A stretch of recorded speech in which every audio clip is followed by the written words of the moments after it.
Tropical Storm Karl, a rainmaker for Mexico, but unlike Ian, staying away from the United States. With the season peak behind us, will the quiet last? We're live with the latest, and to answer your questions here on Tracking the Tropics. Hey there, folks. JB here with you live in your hurricane headquarters, on standby to have our two experts on screen answer your questions live out of the Facebook Live comment section.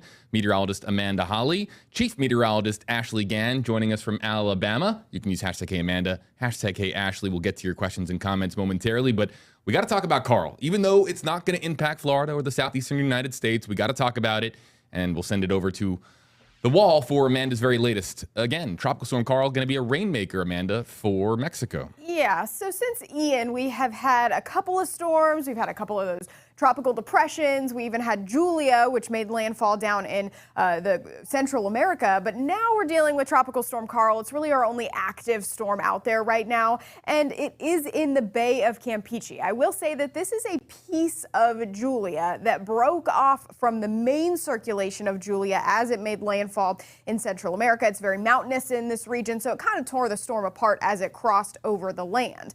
But a piece of that circulation reformed into Tropical Storm Karl, and we did get a new name because it wasn't the same general circulation there. So what we're dealing with is this storm that's kind of meandering at this point in the Bay of Campeche. This is in the southwestern section of the Gulf of Mexico. You've got the Yucatan Peninsula, you've got Mexico on this side, and this is just kind of sandwiched in between on the southern side of the Gulf of Mexico.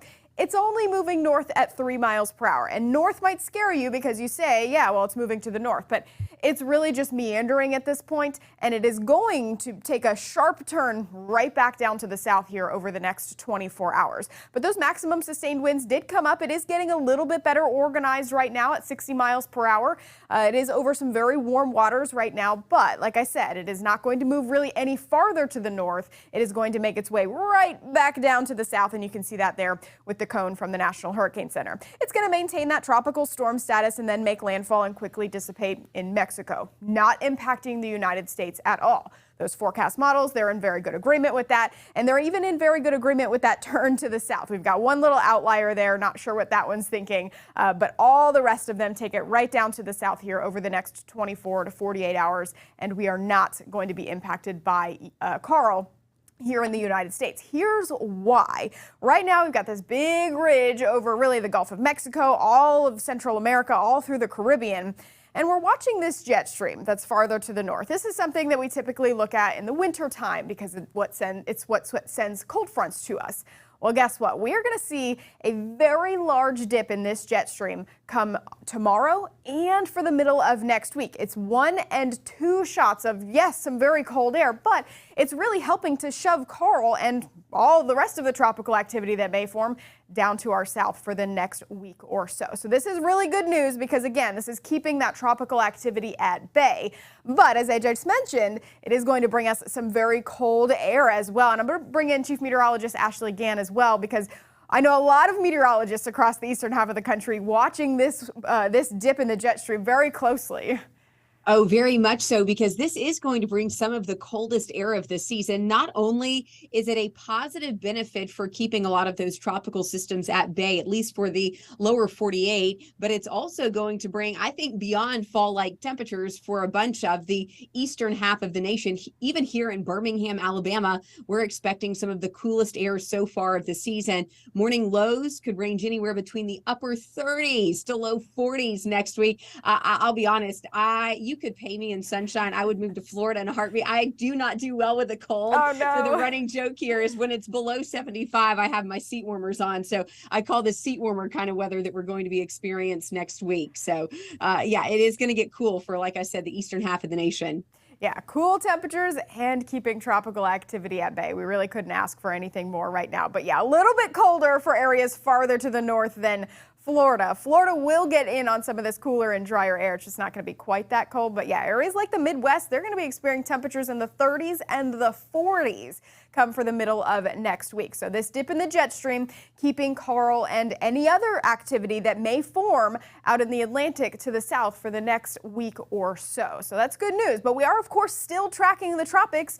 It is only the beginning to mid-October here. We've got all of October and November to go. And this is is the area where we watch for these October storms. We see these cold fronts, these dips in the jet streams come, and then we can see little pieces of energy start to form, and they can form into tropical systems in October. That's why Florida is a little bit more vulnerable during the month of October. Kind of like what we saw with Ian, where it developed in the Caribbean and then took that turn, and a cold front turned it right into the state of Florida there. So we are still watching this area. We're just not watching anything in particular really over the next few days. And with that dip in the jet stream being so strong right now, we're not going to see anything form off of that at the time being. But like I said, we've got all of October and November to get through. And when typically in the middle of October here, we do see a little of a peak, another little peak. The middle of September is by far the largest peak that we see and the most activity, but there is a chance we could see another little uptick in activity toward the end of October, even into the beginning of November is not out of the question. So far, we're kind of running average. Right now, we've had 11 named storms, including Karl. On average, we typically have about 12 up until today's date.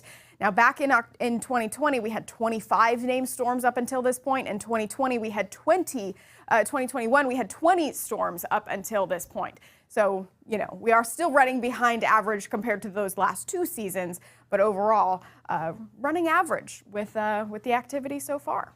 As again, we're here live in your hurricane headquarters on Tracking the Tropics to answer your questions. Amanda, thank you for the update. Very relieved, I'm sure, our audience is to see, of course, Karl not follow a similar path as Hurricane Ian. Of course, our thoughts and prayers are with everybody in Southwest Florida and across the peninsula.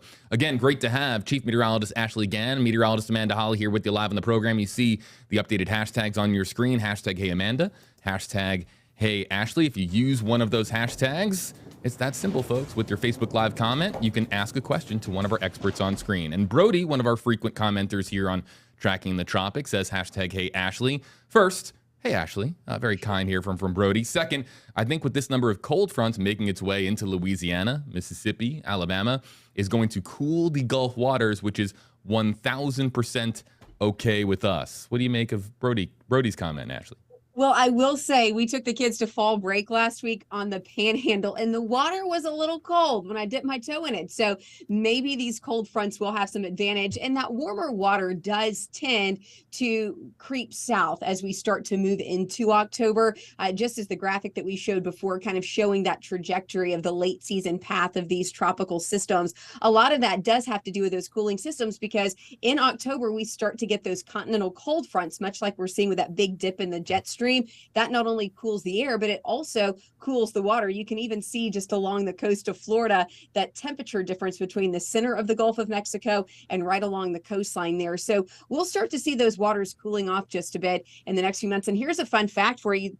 Florida does tend to see and is a bit more vulnerable, as Amanda mentioned, these late season tropical systems. But Texas has only seen 2 hurricanes in October, and that's from 1900 to 2000. There were only 2. One of those was Jerry in 1989, and the other one was a unnamed storm from 1912. So there's a little fun fact for you. So Florida a little bit more prone, Texas not so much. Again, let's get to our comment section. David Fassel, hashtag Hey Amanda. Saharan dust really took a toll on the hurricane season this year, but it only takes one like Ian. While, of course, I think we can all agree, and we've talked about it on the program before, Amanda, that, look, sometimes with particular seasons, one storm really marks that season. But do you agree with what David, I'll ask you guys both, Ashley and Amanda, do you guys agree with Saharan dust kind of numbing the impact, at least early on, with hurricane season this year?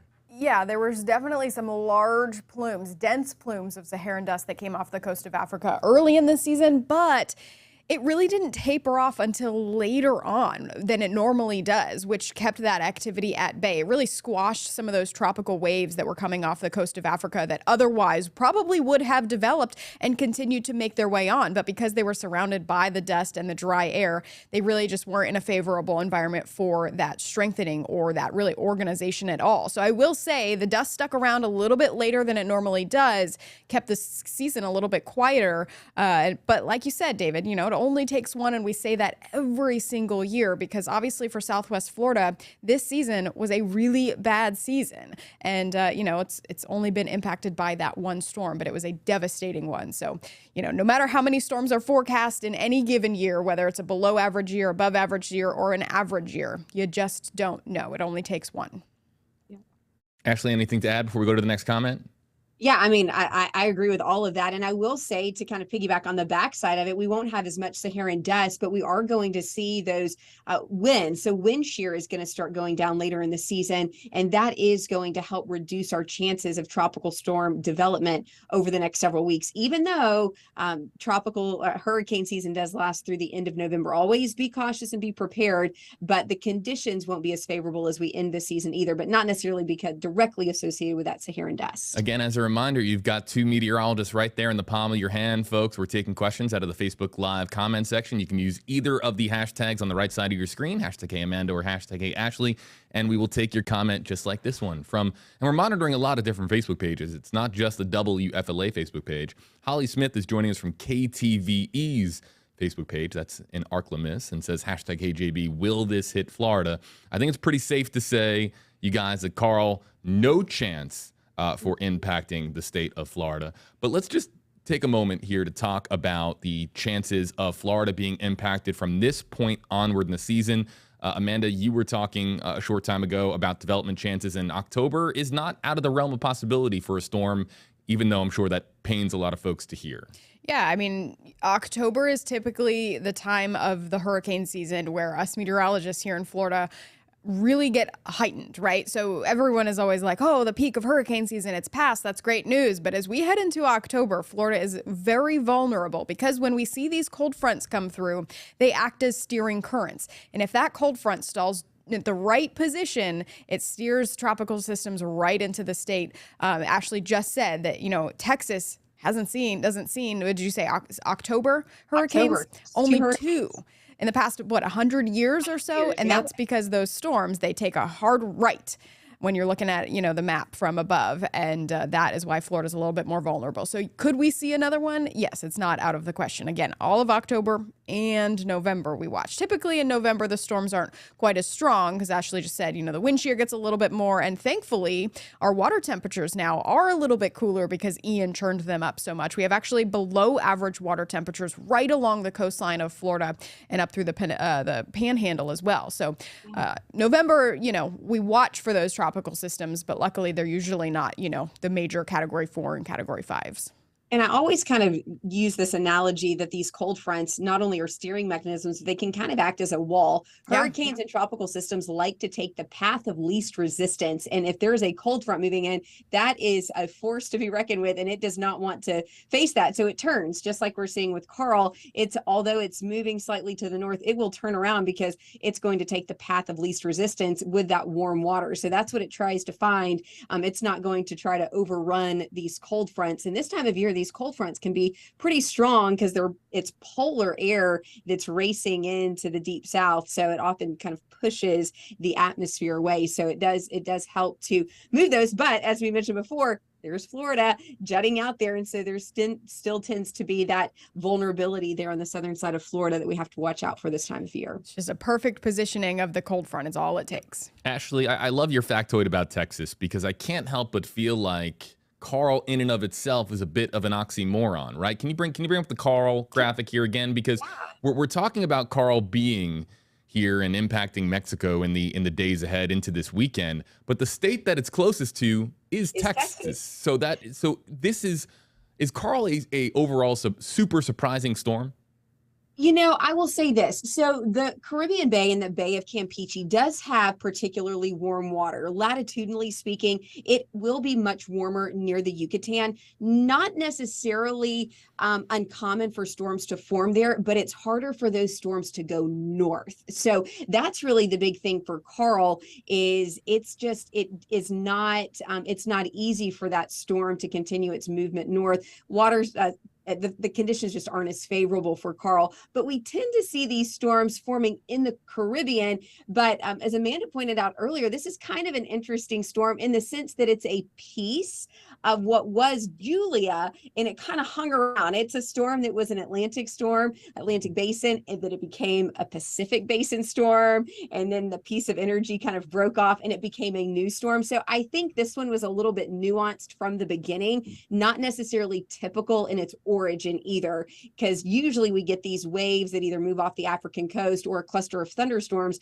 that's forming in the Eastern Caribbean, and we track those through the Southern Caribbean and into the Gulf of Mexico. Not often do we talk about a piece of a tropical system that already existed breaking off and forming a new storm. So I think that's where Karl's a little bit interesting and kind of maybe even anomalous in this particular case. That's very fascinating. As far as the chances, you guys, to both of you, of there being, we've got a lot of time over water here. I mean, this is a storm that is moving, as our audience can see in the center of your screen, moving at a speed of roughly 3 miles per hour. So that's a long time for it to be hanging out over water. The chances of this becoming a hurricane are, Amanda? I mean, those maximum winds, they jumped up from earlier. They were at 45 miles per hour. The 11 a.m. update, they were at 45 miles per hour. Maximum winds jumped up to 60 miles per hour at the 2 o'clock update. So we have seen some organization, some strengthening. You got to remember, this was an old tropical system, a piece of an old tropical system. So it did take some time for it to really reorganize into its own being. And now we're seeing that organization happen. But it is going to start to be impacted by a little bit of wind shear, and it's certainly going to be impacted by that big dip in the jet stream that's coming down to the south. And that's what's going to help to push it south, but it's also going to help to weaken it a little bit more. So, I mean, is it out of the question? Absolutely not. Nothing's off the table in the tropics at this point. But it is going to stay on the weaker side. We're not talking about a major hurricane or anything like that. And I'll point this out too, whether it stays a stronger tropical storm or a weak Category 1 hurricane, I think the impacts are still going to be the same. It's going to produce some strong winds along the coastline and some heavy rain as you move inland. So looking at kind of the impact that the storm will have, whether the winds qualify it as a tropical storm versus a hurricane, I don't want to say are immaterial, but you know what I mean, we really need to focus on the wind along the coast and then that inland rain.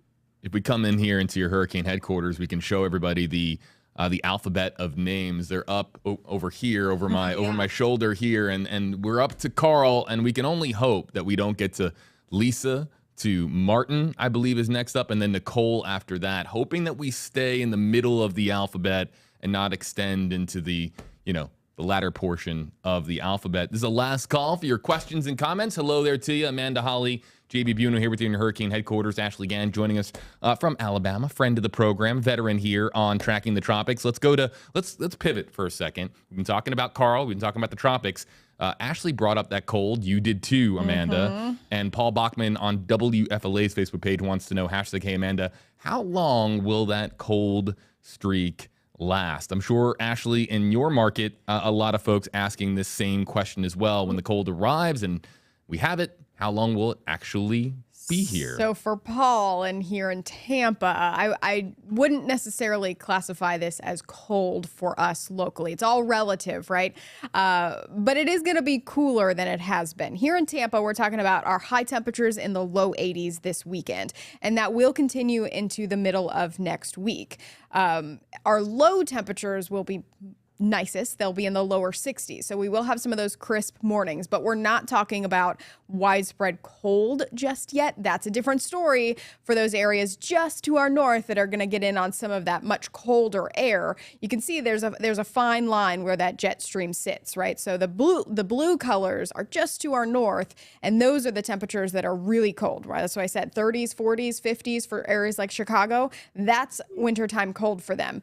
But the farther south that you get, those temperatures do taper off just a little bit. They get a bit more mild. And for us, we're just going to talk about some fall-like weather. Ashley, though, like you said, it's going to be a little colder. Okay, for me, I have to be careful not to mix my opinion of the weather. Oh, no, I'm right there with you with your opinion. I don't like the cold. Anything below 75 is too cold for me. Well, and it will get cold. I'd say the people gauge their weather here based on what they wear to the football games on Saturday. So that's really why people care if it's going to be warm or cold here. In October, for the ladies, they're like, do I need to wear short sleeve and my sundress to the game, or do I need to bring a coat to the game? So we will see some seasonal shifts. I think this weekend will be fine. This cold front that's bringing us actually rain right now. Another fun fact for you, we've been 36 days rain free in Birmingham as of yesterday. So we broke that streak today with this first front. It won't bring colder air in this initial front, but that second punch of cooler air late Sunday into Monday from that next front will drop the temperatures. I think it'll be the coolest air of the season that we'll have next week. So not this football weekend, but next weekend could be a bit cooler. But as it goes here in the deep south, really, this is really actually our second peak severe weather season. And this is exactly why we start to get that colder air mixing in with the warmer air temperatures. And that's what starts to create some of these late season thunderstorms and sometimes some severe weather. So we start to really pivot our attention to more of the severe weather aspect between now and the middle of November. Ashley Gann joining us from CBS 42, chief meteorologist there. Ashley, before we let you go, your thoughts overall on the 2022 Atlantic hurricane season and what you're going to be watching for your viewers in Alabama. Of course, we watch the tropics closely here. Of course, we have beautiful beaches on the coast of Alabama, although it's small in comparison to the amount of coastline that Florida has. But we do have those central Gulf Coast beaches there. So it's something that we watch. We also have a lot of impact whenever these central Gulf Coast storms impact the Gulf. We can get a lot of rain from these events. So it's something that we definitely watch closely. Just kind of in closing, we've had 7, 8, 9, 10, we've had 10 storms occur in September and October. One of those is Tropical Depression 12. So it's kind of interesting when we started off the season with 2, and then we had one of the longest basically stretches without a named storm historically. So we've had a very interesting season. It started off very slow.